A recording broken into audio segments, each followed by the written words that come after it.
Hey, how's it going, everybody? It is JakuD013, and I'm going to be doing a segment on something that I think every single TCG player is just begging for right now. And not even TCG players, just players in general, because this is a problem that's going to be affecting the entire world of Yu-Gi-Oh! But it's fighting back against elemental dragons. Now, as most of us know right now at this time, elemental dragons are going to be the best deck out there. And as a result of that, it is very likely to expect matching up against them very often, and they're probably going to be the best deck to take off right now. So against them or Prophecies, although Prophecies have been around longer and that's been had a little more time to fight back against, so I'm not going to discuss that one so much because there's a lot more things that can be done, and if it becomes an even better deck than it already is, then I'll go ahead and I'll talk about that one as well with everybody else. But I want to go ahead and get talking on Elemental Dragons because this is a fairly new deck that everybody's going to have to be playing against right now while in the TCG.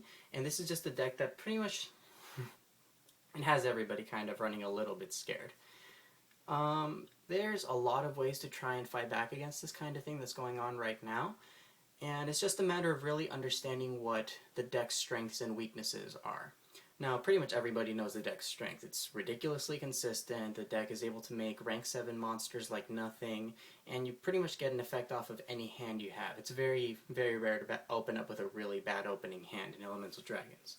But the thing that I want to go over is not so much how to side deck against the deck, but I want to help people understand what are the strategies that people can use to try and just fight back against the deck in general, because side decking can only go so far. You want to realistically be able to counteract against the deck like at any given moment. So at that point being said, I'm going to talk about a couple side decking strategies, but I also want to stress the importance of what is it that the deck is really weak against. And I've learned this over the years as well of playing Yu-Gi-Oh! But every single deck has a weakness. It's just a matter of figuring out what it is and trying to just expose that weakness while keeping your strength strong. So everybody's own strengths are going to be different because every deck has a different strength to itself. So at the same token, you have to consider, okay, this weakness that this deck has, similar weaknesses to mine. For instance, Mermails and Elemental Dragons. Both decks lose pretty hard to a card like Soul Drain because it negates the effects that happen for the monsters in the graveyard as well as in the remove from play pile. But that's just one strategy that you guys can try to employ. Now, I'm going to go ahead and go over a couple of cards here. First, a couple of cards that are just going to explain the main ideas I want to get to, then a couple of side deck worthy cards, or even main deck worthy, and then just a couple of cards I've tried out for myself from my hero deck, just for the funsies. Now, the weaknesses of Elemental Dragons. Get ready for this. But the way that they work is that the baby dragons, they all use their effects to special summon elemental dragons onto the field, in which you would overlay the level 7 monsters to make the rank 7s, which are usually number 11 Big Eye or Mecha Phantom Beast Dracosac. So the way that you want to try and fight back against that is trying to shut down some special summons. The other way that you can block that kind of effect is the effects of that activate in the hand. So if you're able to stop your opponent from even being able to make that play, then that helps you be able to at least slow the game down enough that you can keep up with it and you can put your own strategies down before your opponent completely overruns you. Another thing, though, is that Elemental Dragons also get their effects from being removed from play. And that's just one of the biggest benefits because it pretty much gives them a plus everywhere, because you can discard them and get a plus, and then you can remove them from play even further and still get more plus. So that's just one of the strengths of the deck. So basically it comes down to stopping the special summons, stopping them from being able to activate the effects in the hand, or at least preventing them from going off first turn, and limiting their power in the remove from play graveyard zones. So I'm going to go back to what I said earlier right now with a couple of cards that are just really good against them. Take this one, Soul Drain. Now this card's been out for a while, and this card is just really good. The effect, activated by paying 1,000 life points, monsters that are banished, as well as monsters in the graveyard, cannot activate their effects that start a chain. So any effect that activates in the graveyard, or that activates when a monster gets removed from play, well, a monster that is removed from play and its effect has been activated, those effects will not be able to work.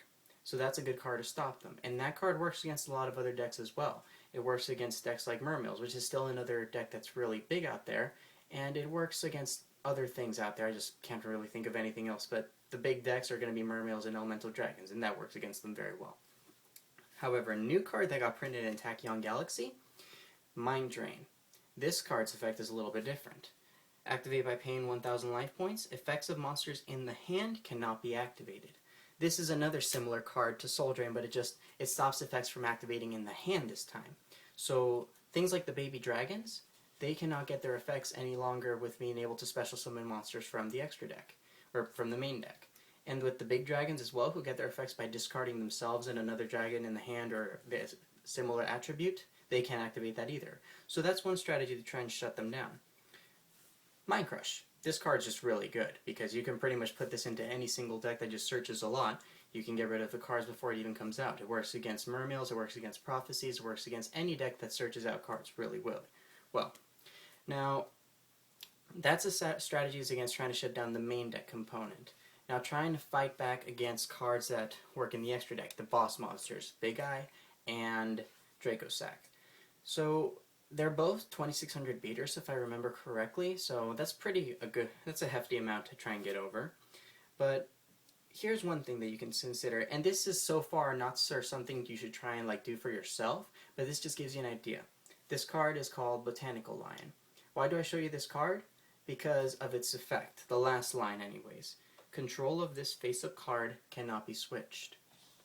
So the strength to this card, if your opponent has something like number 11 Big Eye on the field and you have this out, they can't take it. So this basically protects you from losing one of your resources.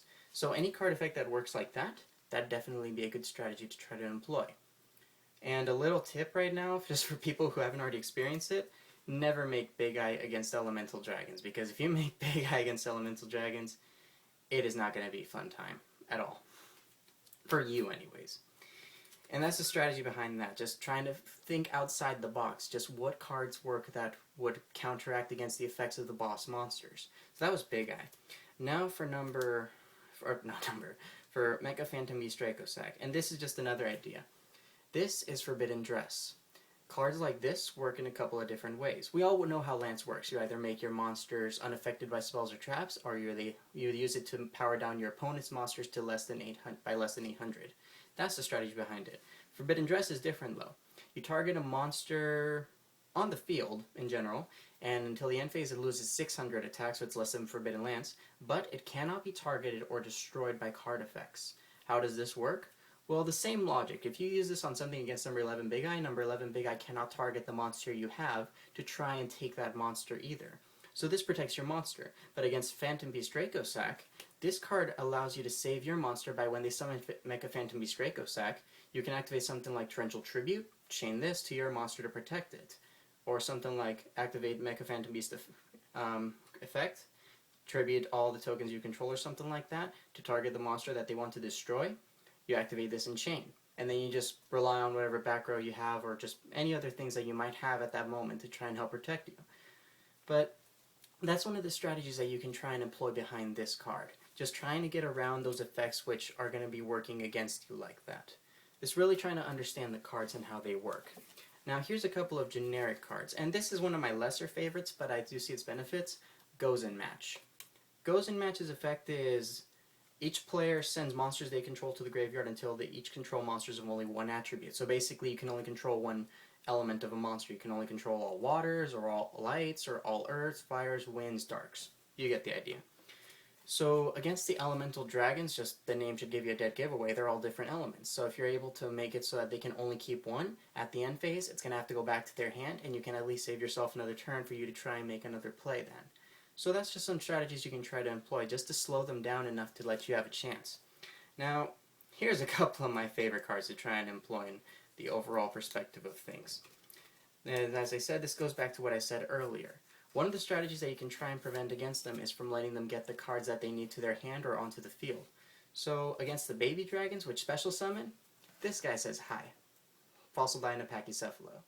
No monsters can be special summoned, and when he is flipped face up, all monsters on the field that were special summoned are destroyed. You can use this card to just surprise your opponent, or just basically lock down your opponent from having options. And at the very least, they have to waste a resource to try and get him off the field. So that's one thing. And this, the king. This guy is the king, because pretty much you can stop them from overlaying into any XYZ monster that they go into, as well as they can't add any elemental dragons to their hand from the effects of the big dragons. So that's one thing that you can definitely try and put to your benefit while you're playing against them. Yeah, that's one of the strategies. Now for some of my personal favorite choices that I've just tested on DN for a while now and have just been working pretty nicely for me and for my hero deck at least. One of the ideas that I like to tech in is Threatening Roar. This card saved me so many times because you activate this card when your opponent commits all their resources to the field. They push for game, and you can activate this card at any time, and your opponent is not going to be able to declare an attack. So you're able to put your opponent's resources on the field, and you can at least try and fight them back next turn. And then, with this card already out on the field, it protects you just from being OTK'd that turn. So that's just one of the things that I like about it. I like for my opponent to put all their resources out on their field in the place where it's more accessible to me, where a place where I can work with them more easily. That's just a great advantage to me. But another thing that I like to also try is Lava Golem. I don't know how well that can be seen, but this guy, he's really funny because I can special summon him onto the field by tributing 2 of my opponent's monsters that they control. And the best part about this is, it's a summon condition, it's not an effect. So something like Light and Darkness Dragon does not negate this guy. So this card works wonders. And if it does get destroyed, or if it does get used up like that, then I can just try and at least get rid of this, which is much more easy than a Light and Darkness Dragon, which has negating effects all over the board, and Mecha Phantom Beast Dracosack, who's protected while he has tokens. It's just trying to get around cards like that. And this is a very easy strategy for me to make Nova Master as well if I need to, who is easily able to butt heads with any of the boss monsters. But I think definitely the MVP of every card that I've tested so far is this guy. You can't see him probably that well, but his name is Evil Swarm Azathoth. His effect? It's a flip effect. Target 1 special summon monster on the field, shuffle that target into the deck. Now what I like a lot about this guy is that he's level 4, and he's a 1950 defender. So I can pretty much put this guy against a lot of monsters out there and he is still not going to get run over. But at the same token, if my opponent attacks into this and then they want to try and do something about it, even if they flip summon him but taking him with Big Eye, all I have to do is attack it and they'll be forced to put whatever monster they had, which is usually the Big Eye, back into the extra deck. Because this is a mandatory effect. They have no choice if they have only special summon monsters on their field. They still have to target one of them to put it back. And if they do choose to attack this with, say, something like a Mecha Phantom Beast, oh, I lost my train of thought. Mecha Phantom Beast Dracosack, then even if they summon their tokens, this guy shuffles it right back into their deck. And even if you just use this against the big dragons, this just gets rid of one more resource that your opponent will not have until the next turn at least. So I pretty much like that card a lot. It just works a lot for me. But those are some of the strategies that you're trying to work on. Just remember, elemental dragons, they rely a lot on being able to special summon their monsters. They rely a lot on being able to activate their effects from the hand and getting their effects off and they're removed from play. A card that I unfortunately don't have to show you guys right now is Imperial Iron Wall, but the effect is basically cards cannot be removed from play. So if you have a deck that doesn't like to have cards removed from play or doesn't care if cards are removed from play or not, you can definitely try and main deck that as a response to other things going on. And a lot of people would say that, or argue that it ruins the synergy of their deck, but honestly, you're going to have to probably sacrifice a little bit of synergy in order to play competitively, because that's just how it is. Staples are a thing. If staples were not allowed in tournaments, every single deck would be allowed to just try and run the best cards that can make their deck really fast, really consistent, and really combo off very well. But because that isn't possible, and because everybody uses staples, you have to consider the same logic. You're going to have to give up some space in your deck for good combo cards in order to try and fight back against common decks that you're going to expect to fight in the competitive scene.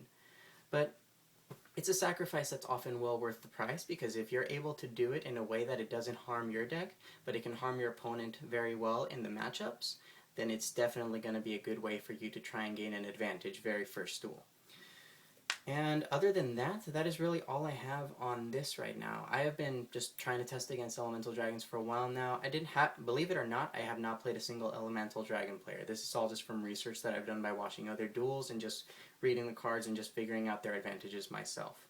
But if you guys have any other ideas that you want to just talk about, then just let's make a discussion out of this, because honestly, any help that we can get to try and fight back against the best deck in the format, I'm pretty sure everybody's going to appreciate that. But other than that, that has just been another video I have on trying to help everybody basically build their decks and just try and put some ideas out there for people to consider when they're building it. And until next time, this has been JakuD013. I'll catch you guys later.